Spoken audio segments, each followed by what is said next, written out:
তো ঘোরাফেরা হলো, তো আরও অনেক জায়গায় ঘোরা বাকি। তো এখানে এসছি আমার ওপরে, এটা কি তোমরা দেখতে পাচ্ছ?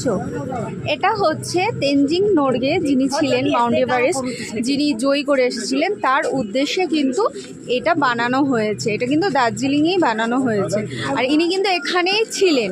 আর যারা এরকম পাহাড়ে চড়া যারা স্টার্ট করেছিল তখন কিন্তু ফার্স্ট এটাতেই স্টার্ট করেছিল, তারপরে এটা ওনার নামের উদ্দেশ্যে এই পাথরটা কিন্তু ওনার মানে নামকরণ হিসাবে ওনার নামের উদ্দেশ্যেই আর কি ওনার নামে আর কি এই পাথরটার নাম দেওয়া হয়েছে তেনজিং নোরগে। সবাই কিন্তু এটাতেই ফার্স্ট শুরু করেছিল। এখন কিন্তু জুতে আছে যেখানে শেখানো হয়, আগে সবার ফার্স্ট কিন্তু এখানেই শেখানো হতো। তো এই স্পটটাতে এসেছি আর এটাই তোমাদের সাথে শেয়ার করলাম যে এই যে তেনজিং রক স্পটটা। তো আপাতত এইটুখানি, আবার পরবর্তী কোনো স্পটে গেলে তোমাদের সাথে অবশ্যই শেয়ার করবো। আর এইটা কেমন লাগলো সেটা তোমরা অবশ্যই জানিও।